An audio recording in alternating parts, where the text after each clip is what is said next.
We just come in from work. I'm here do a video. Is it illegal for a parliamentarian to stand up in parliament and tell lies? Hmm? Me want to know. Me really want to know because the amount of lie we Mark Golden telling a parliament yesterday. Hmm? Guys, just take a listen. Oh no, please pay attention and listen very carefully. Watch this. Reform. Our view is that time come for full decolonization now.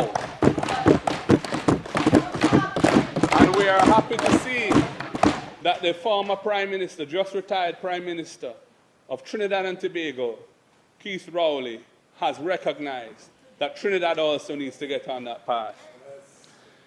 Jamaica must move away from the King of England as our head of state and from the King's colonial era Privy Council as our highest court.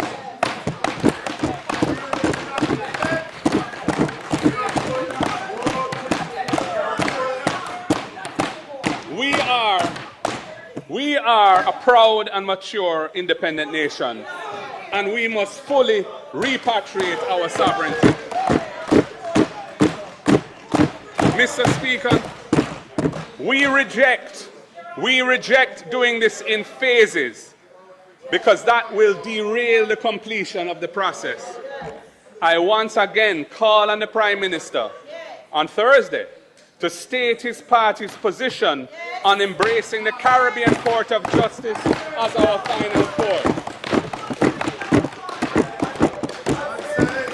Mr. Speaker, the former colonies of the Commonwealth that have succeeded in moving away from the monarchy to achieve full sovereignty, the former colonies of the Commonwealth, have done so by utilizing a tried and proven formula. The formula has two limbs. Limb one, delink from the monarch's court, either before or at the same time as moving away from the monarchy, by faithfully following the path laid down by the Constitution of the country for amending its provisions.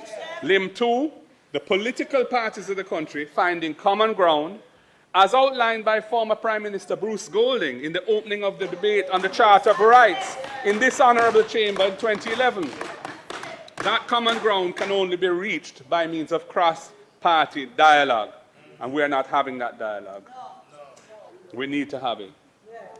The over 40 former colonies of Britain across the world who have moved away from the monarchy have overwhelmingly done so either after or at the same time as moving away from the monarch's court.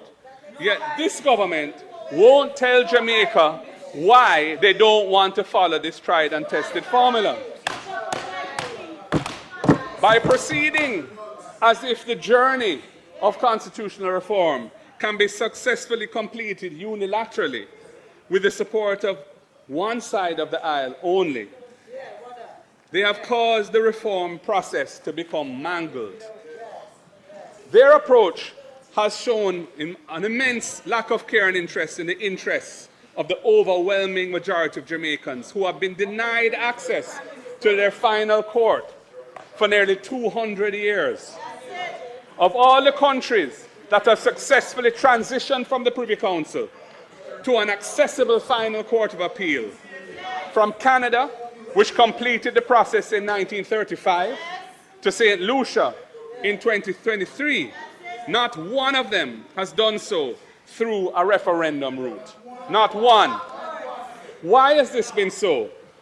Mr. Speaker, there are several reasons. The first and most obvious being that it is futile to hold a referendum on an issue, the possible outcome of which does not lie in our power to implement or continue. If there was a referendum and the vote was to remain tied to the Privy Council, the power to make that happen does not lie with us in Jamaica. It lies with the gift of the United Kingdom, and they can change their position on it at any time. There's another powerful reason.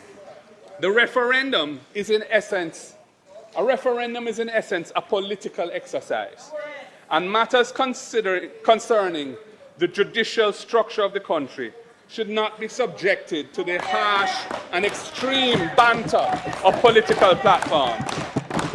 It will not serve the administration of justice to subject the highest court to that risk of irreparable damage to its image, reputation, and acceptance. Mr. Speaker, the Jamaican Bar Association in 2015 in a public statement said, and I quote, "We feel strongly that subjecting the process to a political referendum and the vagaries of our adversarial political system will impact on the dignity of the court, which may serve to put the court into disrepute." I end quotes.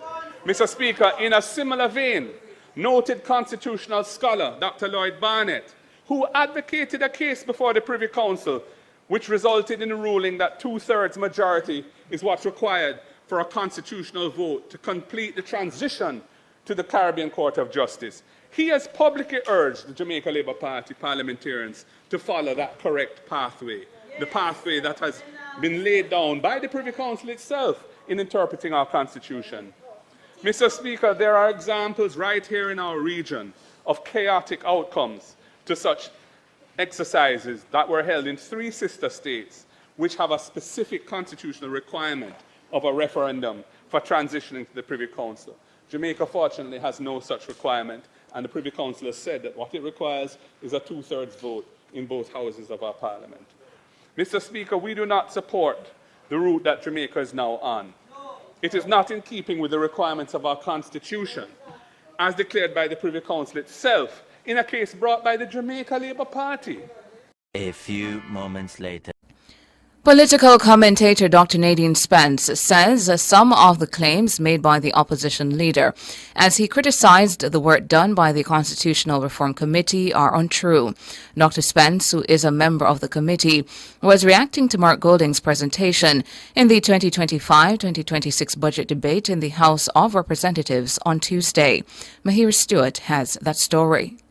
Concerns about the constitutional reform process were some of the pointed remarks made by opposition leader Mark Golding as he delivered his contribution to the budget debate in Parliament on Tuesday. Among the issues detailed are the use of a referendum to determine Jamaica's final court, the use of a phased approach to the reform process, and the selection process of the president.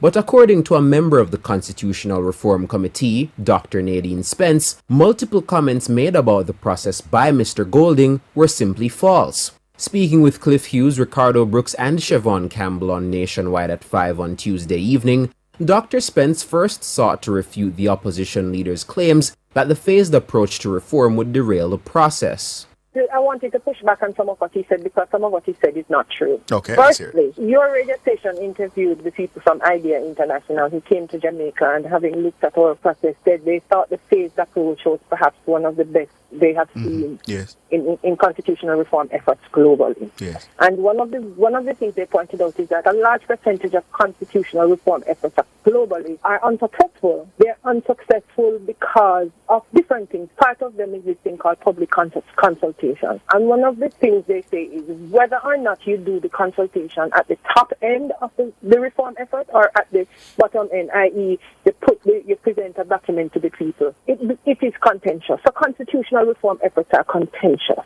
Mr. Golding also voiced concern about how the bill concerning the constitutional reform would affect the Senate. Dr. Spence says this criticism is also flawed. She also points out that this concern of the opposition leader was already addressed by the committee. He talked about this matter of the Senate losing its check on the legislative reform system. That was not true. Yes, my recollection is that, yes, it wouldn't. Yes. The document highlights that even though there is a proposition that the Senate be expanded, the Senate will still maintain its role as the constitutional bodyguard, right? The provision in the numbers in the Senate, 13-8, which gives the opposition a virtual veto, over any deeply entrenched changes. That provision, as proposed, would remain. So Mr. Golding misled us when he made it. Exactly, and Mr. Golding knows that that's not true because he wrote to us twice about that and we responded twice. Lastly, Dr. Spence dashed Mr. Golding's claims about impeachment. She cited fellow committee member Dr. Lloyd Barnett's research to back her point. This thing about the right to recall and impeachment provision. Right. We didn't suggest them, and neither did Dr. Barnett. In fact, Dr. Barnett, who he quoted as a respected constitutional expert in Jamaica, was the person who did his soundings and came back to the committee and spoke about the matter of impeachment. And he pointed out that impeachment has not been in use since in any constitution outside of the U.S. in parliamentary system since somewhere about 16 something, because they as laws have progressed and as governments have become more sophisticated and as legal frameworks have been expanded, it's almost as if there is no need for a constitutional mechanism for impeachment because the legislative process takes care of the need for impeachment. Mahiri Stewart for Nationwide News.